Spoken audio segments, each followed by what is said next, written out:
The 94th Annual Academy Awards will be handed out this Sunday night. We have kind of a tradition here on 207 of handicapping some of the races beforehand. With us to do the honors, from Bull Moose, Mick Pratt, Chris Brown, back with us in the studio for the first time in 2 years. Great to see you guys here in person again. Good to see you too. Yeah, it's great. Yeah, and it's fun to be talking about the movies because we're all movie fans. This is a big night, and it's cool to, talk shop. So let's talk about not the big categories. We decided we'd take a kind of a quirky approach and look at some of the categories that people aren't as familiar with. These are the ones that won't be televised. These are the ones that won't be televised, and they're important. That's been a flap in Hollywood. So yeah. So we're talking about best editing first. I'm going to pick Dune. This is Joe Walker's third theatrical jaunt out. He had previously done 12 Years a Slave and Arrival. And the reason I'm picking Dune is it's very, very tight. The outsiders ravage our lands in front of our eyes. Editing should be something that you don't see. Like it's the seams of a movie, right? And some of the other movies in this category are fine movies, but like the pacing is a little off, and some of the scenes go on a little bit too long, and like that's what editing is for. So. Chris, your pick in this category? Definitely Dune also, mostly because there isn't a really flashy war movie, because that's what usually wins. Well, Dune is a flashy war movie. Good point. Good point. But it's usually like a war. If it's not a war movie, it's a science fiction film. Yeah, there are no dogfights with British Spitfires from 1941. Yeah. All right, let's move on to another category. Best original score. Movies without music just do not work. So this is really an important category. What's your pick for the best original score, Chris? Well, Johnny Greenwood's score to The Power of the Dog, I believe will win. 25 years since our first run together. 1900 and nothing. It's a long time. It's just looking at the kinds of films that win the best score. It's not your John Williams and your Randy Newmans anymore. It's younger people. It's people more like Trent Reznor. It's people coming from the pop world or the jazz world or avant-garde. Nick, your take? I agree with that, but I would give second place to Hans Zimmer for Dune. Again, Hans Zimmer is Hans Zimmer, you know what you get, but it fits with Dune.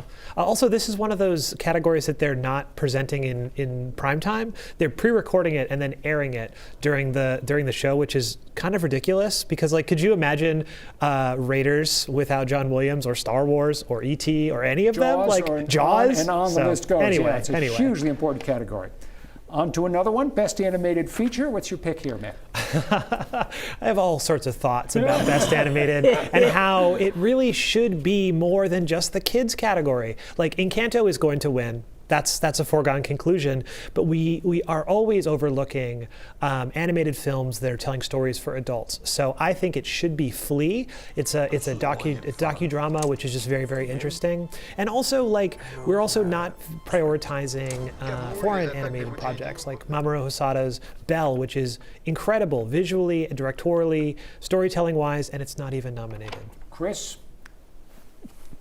Nick's right. All right. Nick's right. You guys have gone 3 for 3 in agreeing here, We're but now we're going to get a little bit of divergence here. Onto the best best visual effects. Your pick in this category.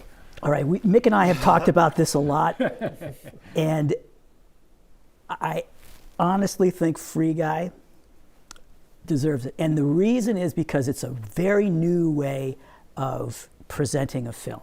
You're just supposed to look, it looks and feels like you're inside of a video game. But it's just a squeeze me.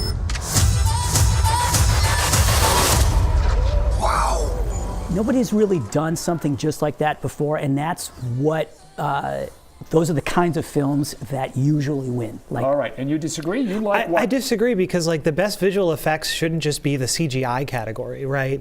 And that's why films like the French Dispatch and the Green Knight, which were not even nominated, I think are missing here because, like, they don't have a lot of CGI. And like Spider-Man and Eternals, they have really impressive CGI, but like they green screened a scene that takes place at a graveyard in those movies. So I'm going to pick Dune. All right, I'm going to jump along to the next category, and let's end with Best Director. What is your pick, Mick? I'm going to pick Ryusuke Hamaguchi. I think his movie is just incredibly good. And the movie is? Driving with Cars. Oh my God, I forgot it. Drive My Car. Drive My Car. Thank you very much. Because you maybe got to drive my car. And it's got nothing to do with the Beatles. Yeah, nothing to do with the Beatles. But I liked it anyway. And yeah, your for choice sure. for Best Director. I agree, same one. All drive right. my car. That's it. Yeah. All right, that's it. You guys agree on a lot, but we're delighted to have you back. We'll have more conflict and tension next time we see you. Gotta leave it there. Again, the Academy Awards Sunday night. Stick around. We're back with more of 207 right after this.